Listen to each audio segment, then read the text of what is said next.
हमारे युवा भाइयों की बहनों की एक बहुत बड़ी समस्या है, उनको बड़ा कंफ्यूजन होता है इस 3 वर्ड में, जीविकोपार्जन, लाइवलीहुड, एम्बिशन और गोल।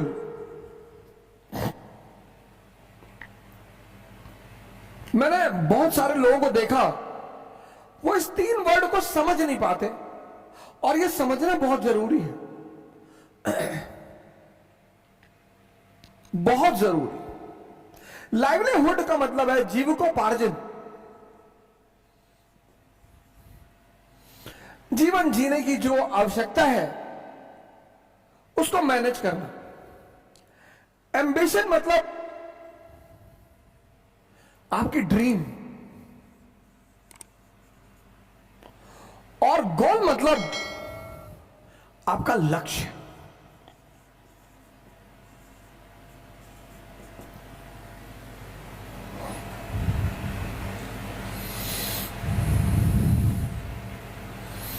हमारे जो युवा भाई बहन है वो इस तीनों शब्दों को लेकर बहुत बहुत ज्यादा परेशान है, बहुत ज्यादा, बहुत ज्यादा। अब इन तीनों में फर्क क्या है? इसमें अगर आप उलझे तो आप गए। जैसे मैं मिडिल क्लास से आता हूं, लोअर मिडिल क्लास,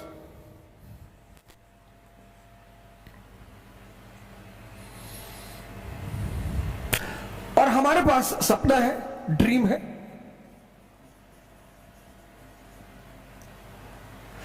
जैसे Modi ji lower middle class से आते हैं, Mulayam Singh Yadav lower middle class से आते थे, Lalu Yadav lower middle class से आते थे, और इतनी ऊंचाई पे सब पहुंच गए। क्यों? मैं बार बार एक बात बोलता हूं, आपके जीवन में कॉन्सेप्ट क्लियर होने चाहिए। अब मैं लोअर मिडिल क्लास से आता हूं, 2000 में मेरे पिताजी का रिटायरमेंट था,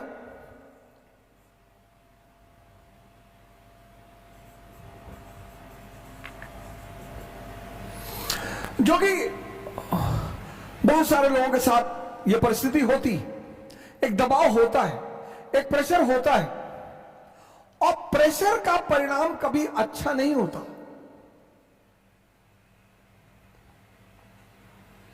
प्रेशर का जो दुर्भाग्य है, प्रेशर ये बहुत खराब चीज है। प्रेशर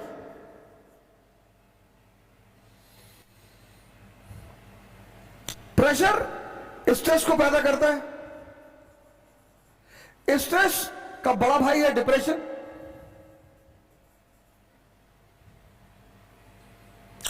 और डिप्रेशन अगर क्रॉस कर जाए अपनी लिमिट तो इंसैनिटी, पागलपन।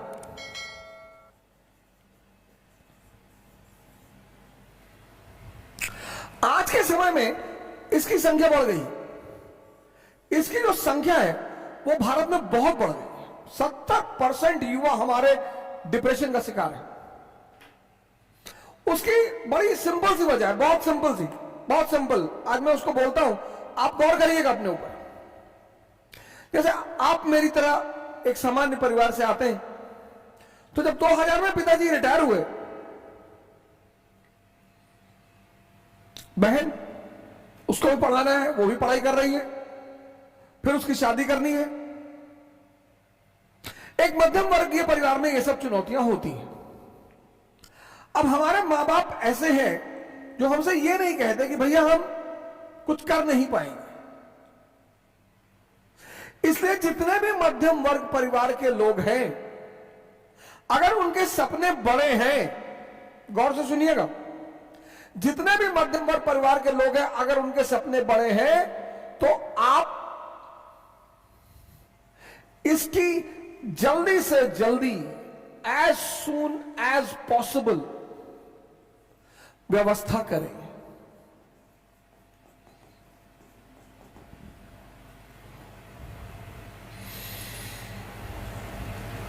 20 साल में कर रहे हैं, बहुत अच्छा है।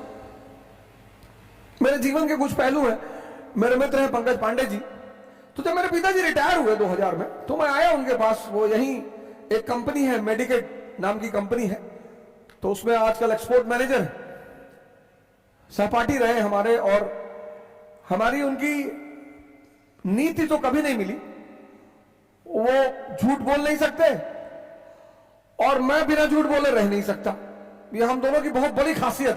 कभी कभी हमसे कहते हैं कि अवध मैं झूठ नहीं बोल सकता, तो मैं उनसे कहता हूं कि यार ये हमारा तुम्हारे बीच बड़ी विरोधाभास की बात है कि तुम झूठ बोल नहीं सकते और हम बिना झूठ बोले रह नहीं सकते, लेकिन फिर भी हमारे बीच एक बहुत अच्छा संबंध है। जीवन में बड़ी मदद की उन्होंने हमारी, मैं बड़ा ऋणी हूं। तो मैं आया उनके पास, एक जेट किंग करके कंपनी हुआ करती थी,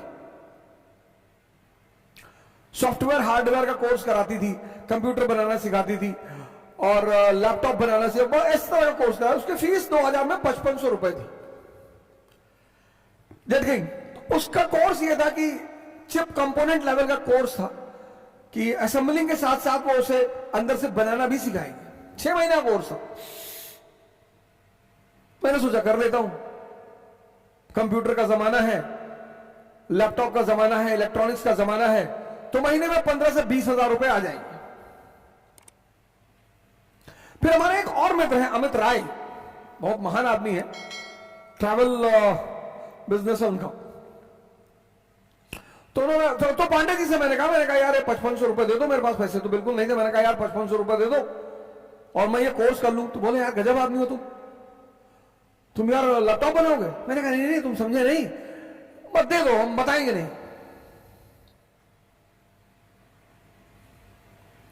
पता है भगवान सपने बंद आंखों में क्यों देता है?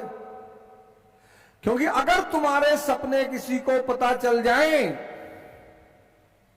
आपके जीवन में ऐसे बहुत सपने आप देखते होंगे सोते वक्त, जिसको देखने के बाद आप हंसते बहुत होंगे, डरते तो होगे ही होगे, हंसते बहुत होंगे।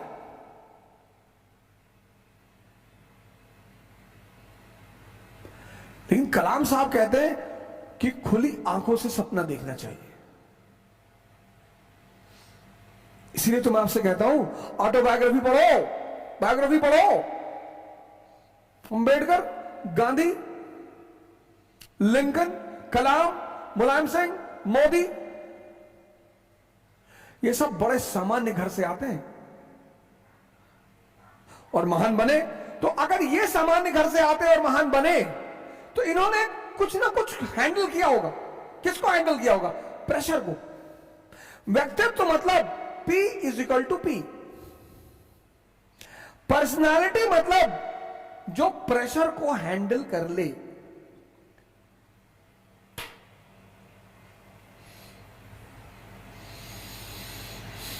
P = P।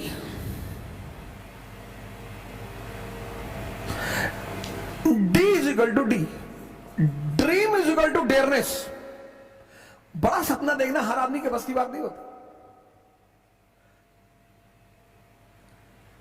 और बड़े सपनों की पूर्ति में टाइम लगता है।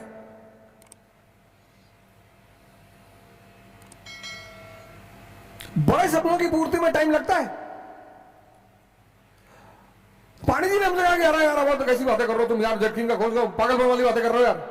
मैंने कहा भाई ये बात नहीं, यार बोले पढ़ो जाके, हम पैसा देंगे। फिर मैंने अमित राय जी से कहा, वो ट्रैवलिंग जो उसका कोर्स करने आते टूरिज्म का, यहीं पे उसका ऑफिस है कहीं वहां वो देश बंधु मार्ग जो है RML हॉस्पिटल के पास उसका ऑफिस है। तो उस वक्त उसकी फीस करीब 10-10 हजार के आसपास थी। तो मैंने उनसे कहा, बोले दादा फीस तो हम आपको दे देंगे, लेकिन आप ये सब काम कहां करने जा रहे हैं, आप क्यों कर रहे हैं? ये बड़ा अजीब सा भाग्य रहा मेरे जीवन का, पहलू रहा कि मेरे मित्रों ने कभी ये सब चीजों करने को, हालांकि मेरा उद्देश्य दूसरा था, मुझे नौकरी की तलाश कभी नहीं थी, पर नौकरी करनी थी क्योंकि मैं मध्यम वर्ग से आता था। सर आपको भरोसा शायद ना हो, लेकिन मैंने 6 महीने बारटेंडर का काम किया है, वेटर का। मैं दिल्ली में रहता था, हमारे साथ हमारे एक मित्र थे नीरज तिवारी, और मुखर्जी नगर में हमने एक हिंदी मीडियम की कोचिंग खोल दी उसमें। अब कोचिंग का किराया, रहने का किराया, खाना, कोचिंग का एड, सब पैसा कहां से आएगा?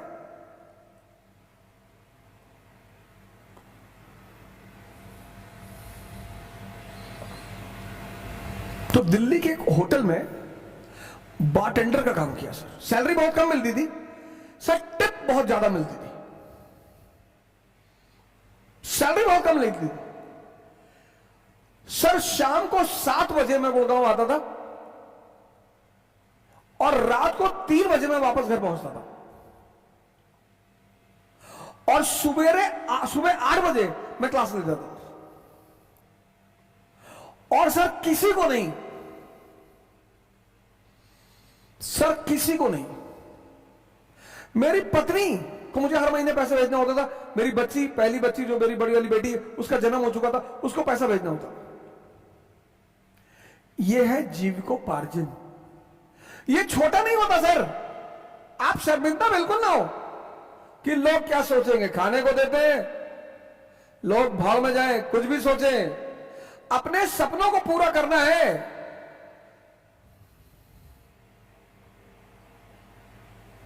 मैं किससे ज्यादा पैसे मांगने, और इतने सारे चीजों के पैसे। और माता जी ने कह दिया कि घर दिखाई मत पड़ना। भाई कोई आदमी आपको अपने पास रख लेगा, पर डे खाना खिला देगा, अभी कोचिंग का फीस क्यों देगा, अभी कोचिंग का किराया क्यों, रेंट क्यों देगा, आपके परिवार का वहन क्यों करेगा? तो आप जैसे ही 21 साल क्रॉस करें, 21 साल याद रखें, आप जैसे ही 21 साल के हो जाएं, आप इस पर ध्यान दें तुरंत। यह सबसे बड़ी चुनौती और बाधा है मध्यम वर्ग के लोगों के लिए।